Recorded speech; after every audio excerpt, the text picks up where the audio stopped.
you've got to be ready to have change. You have to be sick enough and sick and tired enough of where you are, and have a dream that means you've got to actually work beyond that, and also be willing to face what has happened in the past, to face the reality of what's happened, and take that step.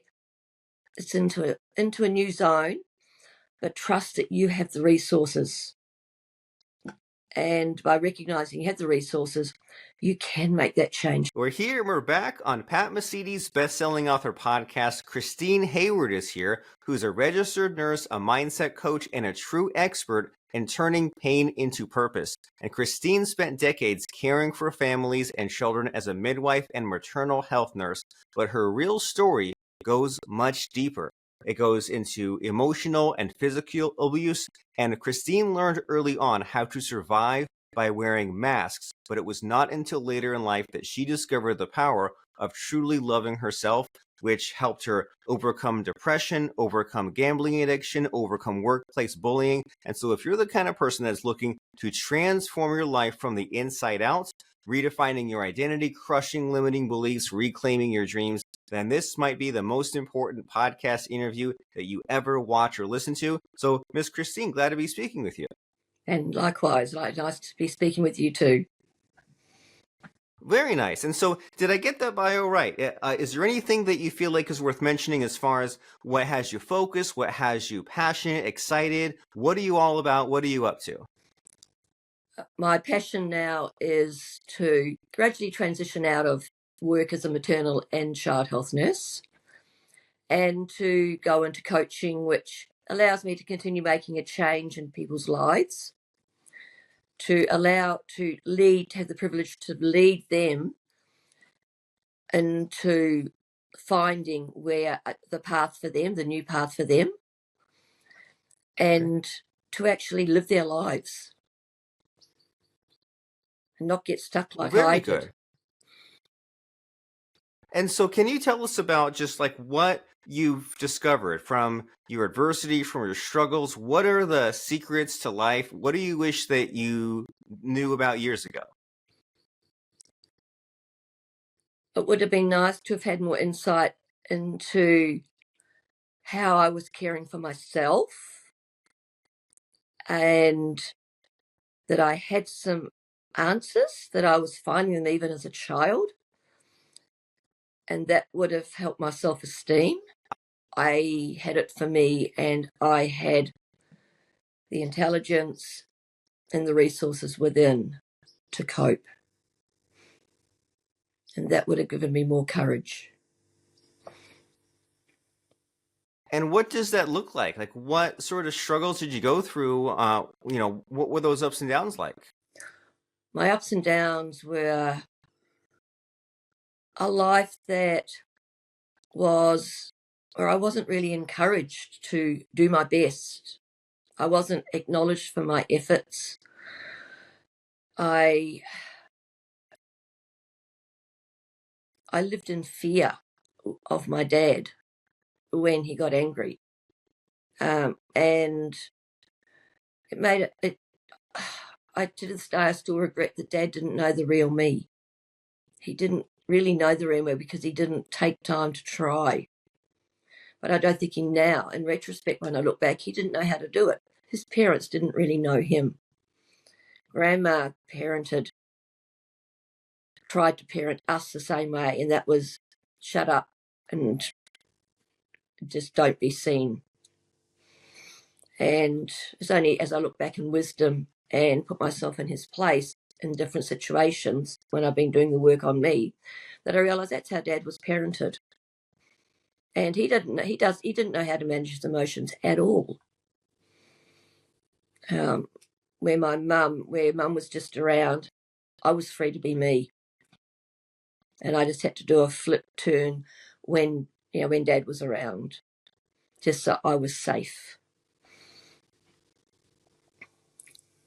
Well, that seems really difficult. Just the generational trauma, right? That in the moment, it seems really messed up and unfair. But then it seems like you came to an understanding and realized, okay, well, my dad treated me because his parents treated him that way, and probably them, and they're going back to caveman times, right? Going back thousands of years, just this lack of emotional understanding. And then when it happens to us, well, great. Now we're suddenly born into like the best era of humanity so far. We have access to all these things, right? There's internet, there's podcasts, there's Google. We can look this up. We can get new answers that so many generations didn't have. Yeah. And so what have you discovered as far as like overcoming that baggage and doing better and having a happier, more fulfilled life? How do we do it? What's the starting point? Starting point is acknowledging that you want to take that power back, that you want to become a better you. And that's really scary because it comes from change within. It comes from acknowledging that, yes, sometimes I was part of the problem because I got so frustrated and sick of not being heard.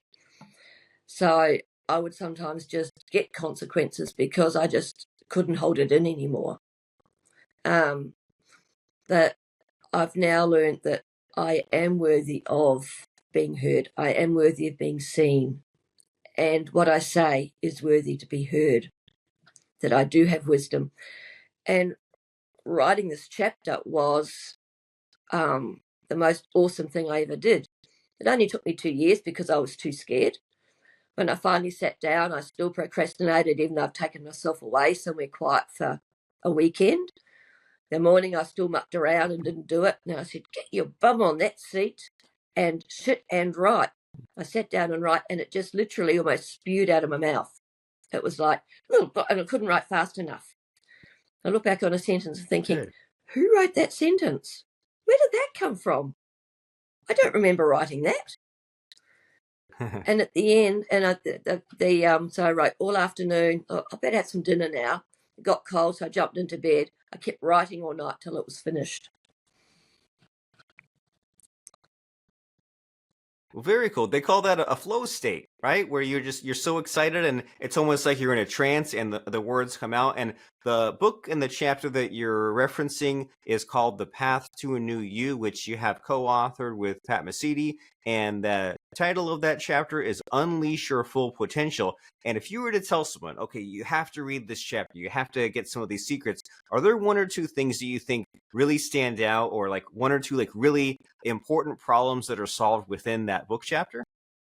For me, it was stepping out and claiming my own identity, claiming who I was and being unique for me without being feared, without fear.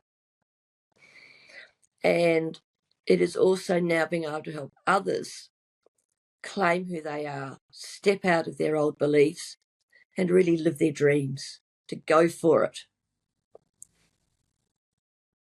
Well, great. So it's not just about you, it's about helping others, right? Setting a Correct. good example and being a kind and supportive person to your friends and your family. And I imagine that sometimes these things take a while, right? It takes a while to get out of the funk, the self-pity party or the negative self-talk and all those things. So if someone says, okay, Christine, like, I heard all this stuff. Sure, I should be respecting myself more and taking more risks and thinking and acting better. Well, easy for you to say, how does this happen? How can someone just get out of that bad spiral of thinking? How does someone get rid of all that baggage? You've got to be in the right place. It's like anything. You've got to be ready to have change. You have to be sick enough and sick and tired enough of where you are and have a dream that means you've got to actually work beyond that and also be willing to face what has happened in the past, to face the reality of what's happened, and take that step. It's into a new zone, but trust that you have the resources. And by recognizing you have the resources, you can make that change happen. And if you don't ever acknowledge you want to change, then nothing will change. You'll stay stuck in that same place. Ooh. That's huge. Okay, so I'm getting from you there's the need to have this just be ready to solve this problem in the past, in the present, and the future, right? You Mm-hmm. talk about just kind of letting go of all that bad stuff and facing reality and saying, hey, I finally had enough. And if I keep on just having this same pattern, I'll just have more of the same results. So I need to acknowledge that I have the resources. And so when you say this word resources, like what is that? What do resources entail? Well, let's just take one step. This process, while it sounds simple, takes a long time to get your mind into that place, because when you're in the old place, it feels secure, it feels safe. You know what to predict, you know how to deal with it. When you're going to a new state, you don't know what to do, you don't know what to predict. Things are different, and you're creating a new you, and you don't know what that new you is. But what I realized was that the resources I found as a child to give me a feeling of belonging and identity and worth, I found those resources. I don't believe it was by accident. I think God ordained to some degree too. I found those resources where I could compensate and I could live a life where I wasn't totally miserable. And do you think, was there a moment in your life when you said, hey, I've got to change. I'm finally fed up. I've had enough. Is there a time when that happened for you? I think the biggest time in my life for that was, as I alluded to in my book, in my chapter, was when I finally got sick and tired of being an adult in my own right, living in Australia at that point for 18 months on my own. I might add, I'd been out of home since I was 17, and just standing up to my father and packing that stupid car, and him still being the parent and taking me as not knowing and being able to think about it. And for me, that was it. No, I'm not going to back off on this one. And, when you think about when a parent acts the way that they do, the way that you describe your father did, you think, man, do they realize, like, don't they know, like, a parent's supposed to protect their child? Like why? I mean, why do parents sometimes act like this when they're degrading, when they're mean, when they're unsupportive? Like, have you had any understanding, or do you have any insight into why this happens? I think it was so ingrained in Dad from a child. Like, I don't think he was ever hurt as a child. I did an exercise when I was doing my coaching, and you put yourself, you think of a situation and you put yourself in their position. And when I put myself in his position, his only way he felt he could control me was to actually yell and scream and hit if I stood up to him, because he had no tools. He didn't have the words, he didn't have the emotional intelligence to know how to deal with it any other way. And Mum had never challenged him to, like when he did it, she never challenged him when he did it. So he was never challenged. So he carried on the same way he'd been brought up.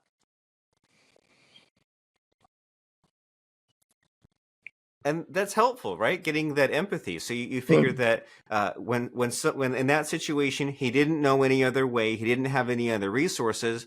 And then what's your approach to something like that? Because I know that you're big on the workplace bullying and the family bullying. So say there's someone bullying you. You think about your boundaries, you express that you don't like something, and if there's nothing to be solved, then maybe you leave the situation, right? You pack the car, you leave that place of employment. But as far as like the strategy, the approach, if someone out there is being bullied or it seems like an impossible situation, what should someone think about and do as far as just the step-by-step process towards changing the situation? For me, it was looking at the consequences. And I had two options, especially when it came to the physical bullying. I had two options. I could just do the same old thing and hide and just pretend it didn't happen. But that internalized just more and more trauma. the second option was to look at the bigger picture, not just me. It was all the colleagues that this person worked with. And then, so once I decided to look at the bigger picture, then it was, am I brave enough to take that move? Am I brave enough to take that stand and speak out? And this led on to, if I do speak up, what happens if it's all denied? So it really took a lot of courage for me to stand up and speak out in the face of all this.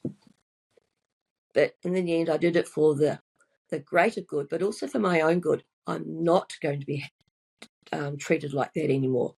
I am better. I'm worth more than that. I agree. You are. We all are. So you say that you thought through the consequences, and then you looked at the bigger picture, and then you found the courage to do what had to be done. And you have figured a lot of things out. You have this book. And as far as the people that you help, like, have you helped friends? Have you had clients? What has your impact been on others? In doing this, and since I've been doing it, I've felt better and more confident in life, more confident in how I can. I've got hope to have a dream, and I can love. Main thing is I love myself more, and I realise that I have. On one level, it feels like I've wasted my life, but on another level, it shows people it's never too late to change. Heck, I'm 72. It's never too late to change. When I look back at people that say it, because I still go to GA to encourage them and to keep me on the straight and narrow. Okay. I look back at them making changes that, so soon. I'm thinking, wow, I wish I'd been that brave to do it so early. And yet, what I am now, what I've been through has made who I am. And that's all part of my journey. And it's me. The good, the bad, and the ugly. In this journey, yeah, with the good, bad, and the ugly, right? Warts and all, as they say. So you figured these things out. You've been on your journey, and you're a lot happier and better now. And have there been any surprises? I mean, it seems like you've gone through a lot, you've changed a lot, but was there anything that was just unexpected about this change you've been through? You mean personally or other people? Personally. Personally, I guess it's not totally unexpected, but I'm in a much more stable, happier place more consistently. I feel like when I have conversations with people, they're more meaningful. And I feel like my consultations with my clients are more specifically directed to let them find the answers, where I was very quick to give advice before.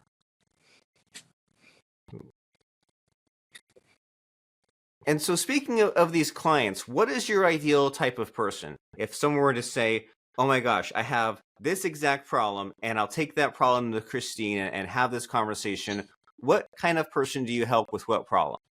Okay, so what I was talking to about before with my clients is my clients right now in maternal and child health work and helping parents see what is happening, see what to ask the right specific questions to get to understanding, like, right.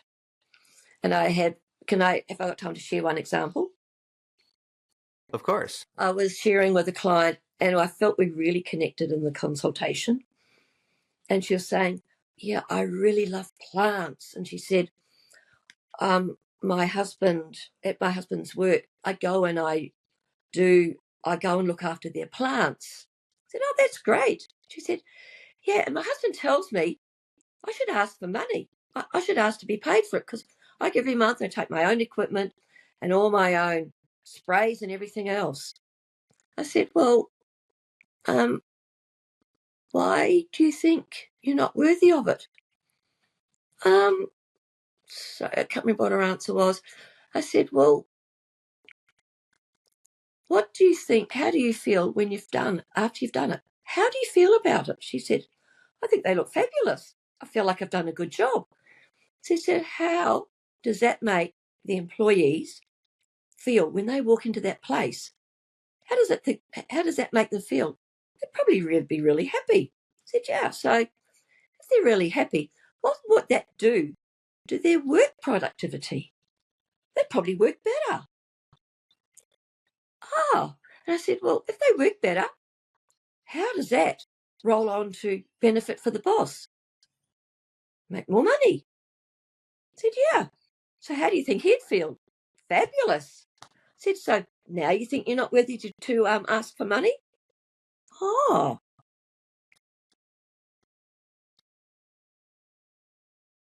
That's helpful. That's powerful.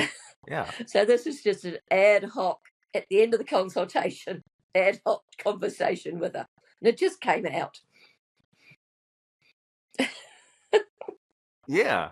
And I know that you're a Tony Robbins fan, and there's like those classes of experience, right? There's like, well, does it feel good to you? Does it feel good to others? Does it contribute to humanity as a whole?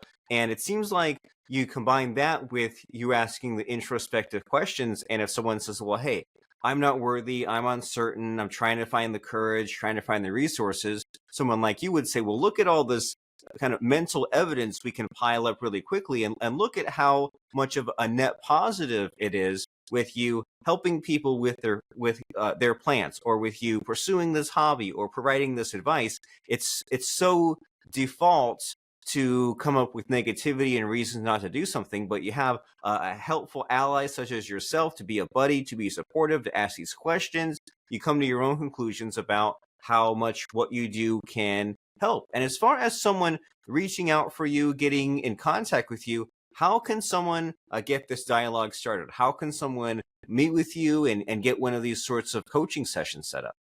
Well, I don't have a website yet, but I'd love you to contact me by email, and I will contact you. I will reply, and we will set up a time to chat and see how I can help you. And I'd love to offer you a free coaching session.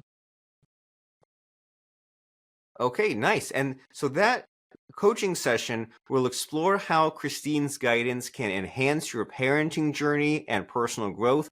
Christine Hayward has an extensive background as a registered nurse, midwife, and mindset coach. She brings a unique blend of professional expertise and personal insight to help you overcome limiting beliefs and unlock your full potential. And that email address, we'll have a link down below, but if you're listening to get it quickly, it's christinehayward53@gmail.com. And as we're getting near the end of our conversation here, Christine, I want to make sure that we cover all the bases and we talk about you and what interests and excites you. So is there a missing hidden question in our conversation that I should be asking you, I just don't know to ask you? Maybe not a question, but a statement. I was thinking about a quote or a saying. Now, one of my sayings was, one of the sayings I like is it's redefining FAIL. And it's not foul, as according to the dictionary. It's first attempt in learning. And NO is next opportunity.